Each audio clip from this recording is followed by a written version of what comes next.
The Power of Habit. Once you read this book, you'll never look at yourself, your organization, or your world quite the same way. The Habits of Individuals. Part 1. The Habit Loop: How Habits Work. The Craving Brain: How to Create New Habits. The Golden Rule of Habit Change: Why Transformation Occurs. The Habit Loop: How Habits Work. Chapter 1. Habits emerge because the brain is constantly looking for ways to save effort.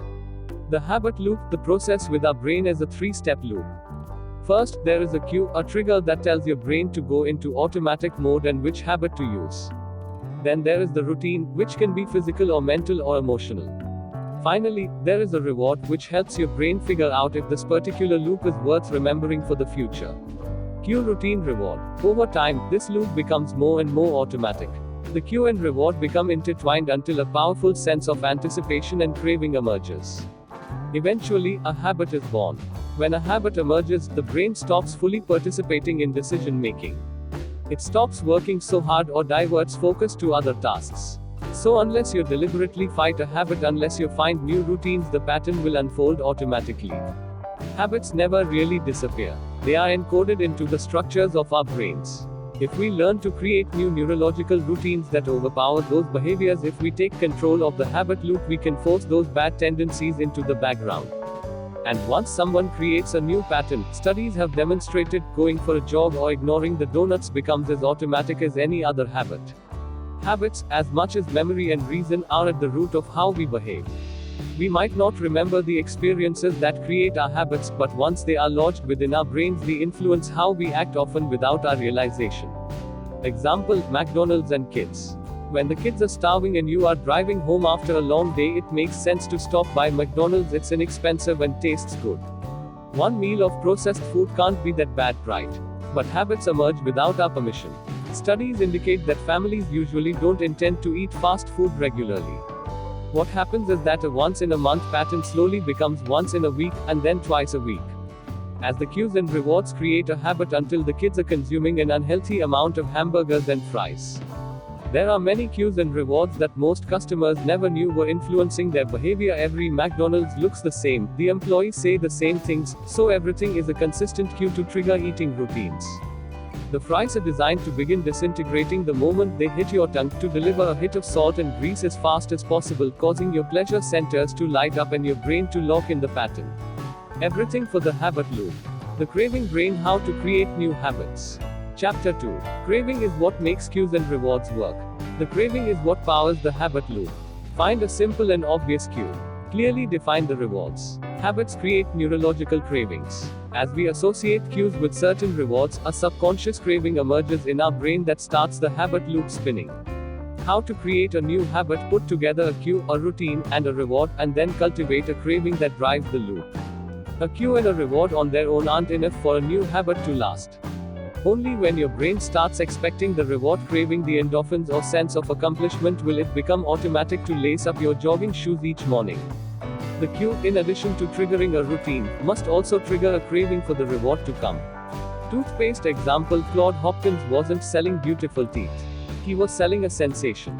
Once people craved that cool tingling, once they equated it with cleanliness, brushing became a habit. While everyone brushes their teeth, fewer than 10% of Americans apply sunscreen every day. Why? Because there is no craving that has made sunscreen into a daily habit. Craving is what drives habits. And figuring out how to spark a craving makes creating a new habit easier. The Golden Rule of Habit Change: Why Transformation Occurs. Chapter 3. You can never truly extinguish bad habits. Rather, to change a habit, you must keep the old cue and deliver the old reward, but insert a new routine.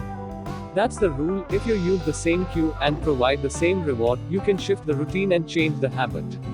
Almost any behavior can be transformed if the cue and reward stay the same. Anonymous Alcoholics. AA succeeds because it helps alcoholics use the same cues and get the same reward, but it shifts the routine.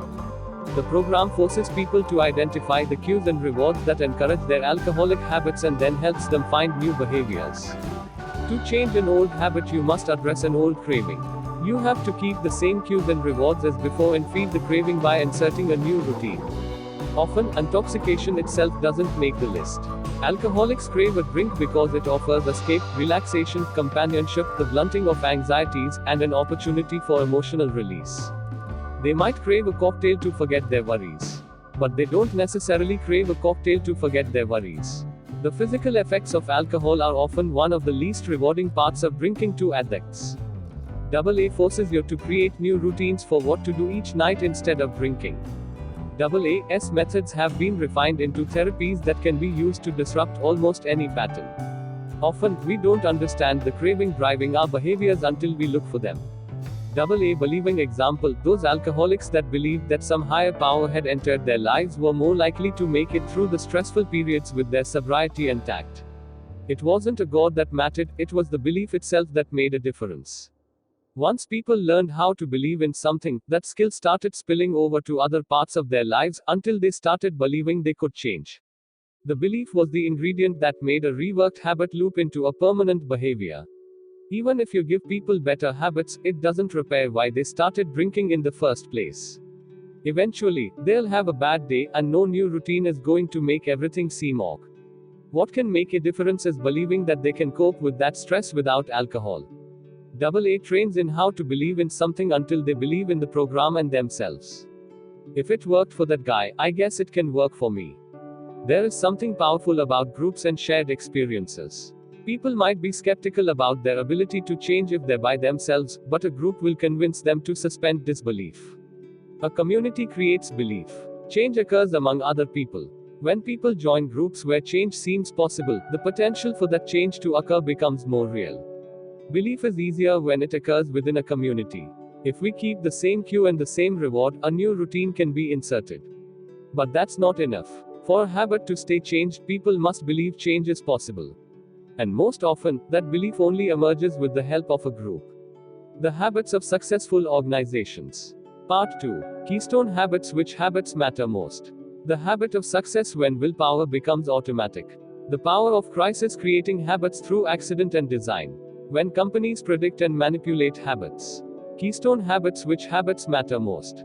Chapter 4. Keystone habits. Some habits have the power to start a chain reaction, changing other habits as they move through an organization.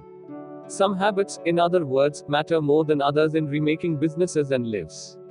These are keystone habits, and they can influence how people work, eat, play, live, spend, and communicate. Keystone habits start a process that over time transforms everything.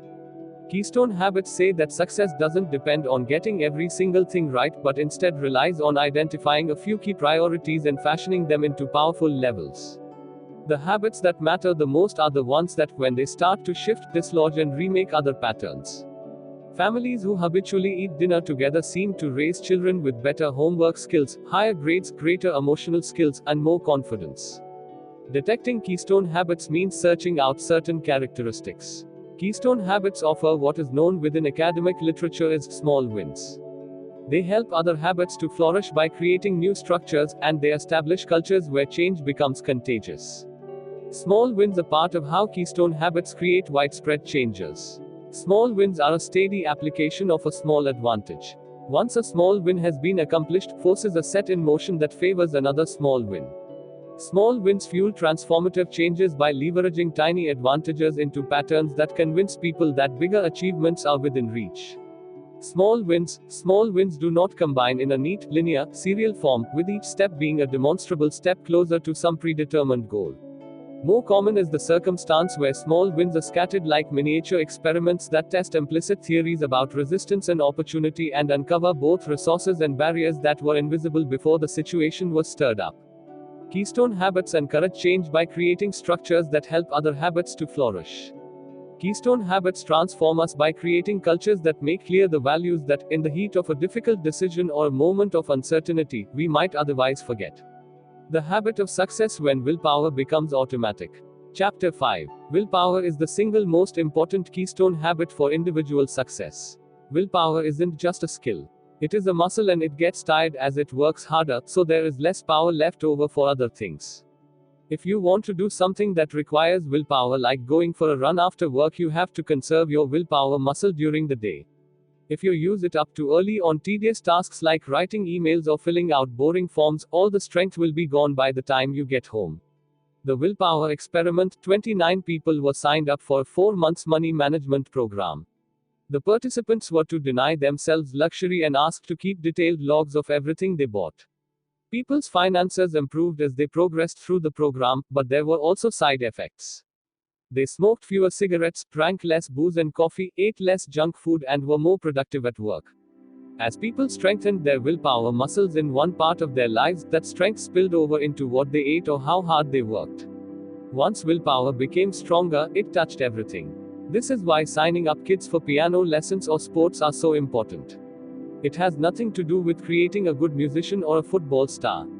When you learn to force yourself to practice for an hour or run 15 laps, you start building self-regulatory strength.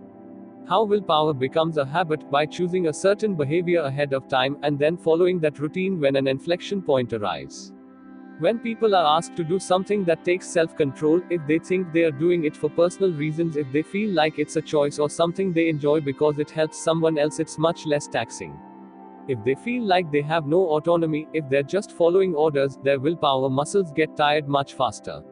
The power of crisis creating habits through accident and design. Chapter 6. It may seem like most organizations make rational choices based on deliberate decision making, but that's not really how companies operate at all. Instead, firms are guided by long-held organizational habits, patterns that often emerge from thousands of employees' independent decisions. Routines reduce uncertainty. Routines provide hundreds of unwritten rules that companies need to operate. They allow workers to experiment with new ideas without having to ask for permission at every step. They provide a kind of organizational memory so that managers don't have to reinvent the sales process every 6 months or panic each time a VP quits. Routines reduce uncertainty. Among the most important benefits of routines is that they create truces between potentially warring groups or individuals within an organization. Companies aren't families. They are battlefields in a civil war. Organizational habits offer a basic promise: if you follow the established patterns and abide by the truths, the rivalries won't destroy the company, the profit will roll in, and, eventually, everyone will be rich. Truces are only durable when they create real justice. If a truce is unbalanced, if the peace isn't real, the routines often fail when they are needed the most. Creating successful organizations isn't just a matter of balancing authority. For an organization to work, leaders must cultivate habits that both create a sense of real and balanced peace and, paradoxically, make it clear who's in charge. A company with dysfunctional habits can't turn around simply because a leader orders it. Rather, wise executives seek out moments of crisis or create the perception of crisis and cultivate the sense that something must change, until everyone is finally ready to overhand the patterns they live with each day. When companies predict and manipulate habits. Chapter 7. The first things you see upon entering the grocery store are the fruits and vegetables arranged in attractive, bountiful piles. If we start our shopping sprees by loading up on healthy stuff, we're much more likely to buy Doritos or frozen pizza when we encounter them later on. People's buying habits are more likely to change when they go through a major life event. When someone gets married, for example, they are more likely to start buying a new type of coffee. Sticky songs are what you expect to hear on the radio. Your brain secretly wants that song because it's so familiar or everything else you've already heard and liked. It just sounds right. The areas in the brain that process music is designed to seek out patterns and look for familiarity. Our brains crave familiar music because familiarity is how we manage to hear without becoming distracted by all the sounds. That's why songs that sound familiar even if you've never heard them before are sticky. Our brains are designed to prefer auditory patterns that seem similar to what we've already heard. When Celine Dion releases a new song and it sounds the same as her previous songs, our brains unconsciously crave its recognizability and the song becomes sticky. We react to the cues and rewards, and without thinking, we either start singing or reach over and change station. If you dress anew something in old habits, it's easier for the public to accept it. The habits of societies. Part 3. How movements happen. The neurology of free will. Are we responsible for our habits?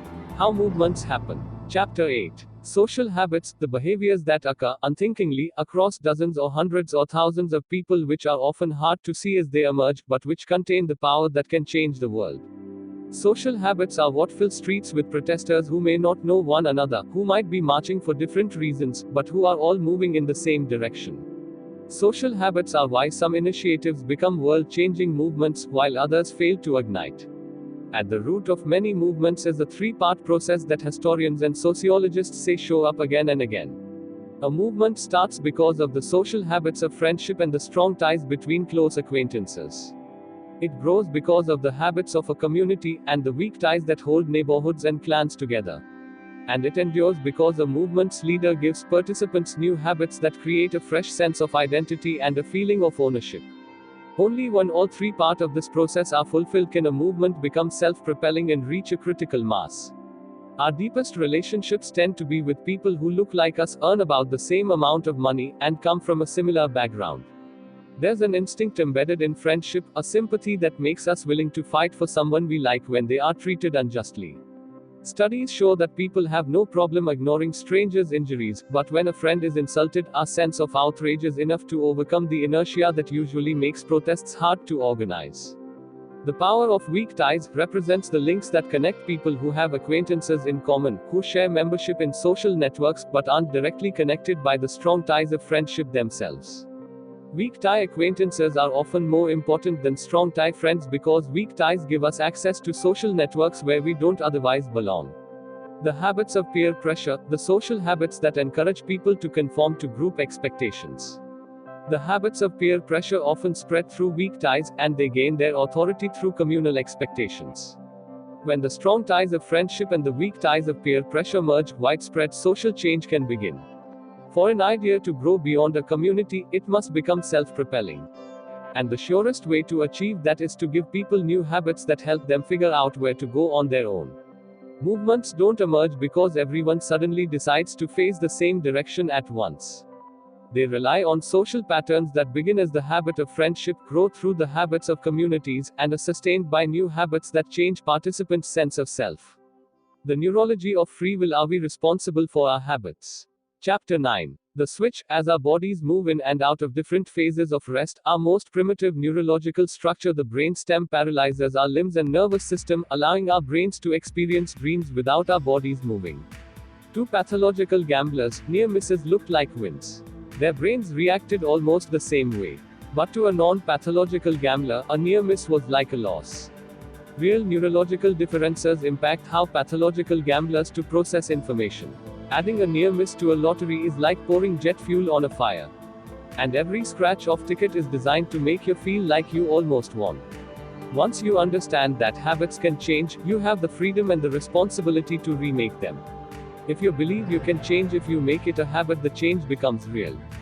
This is the real power of habit, the insight that your habit is what you choose them to be.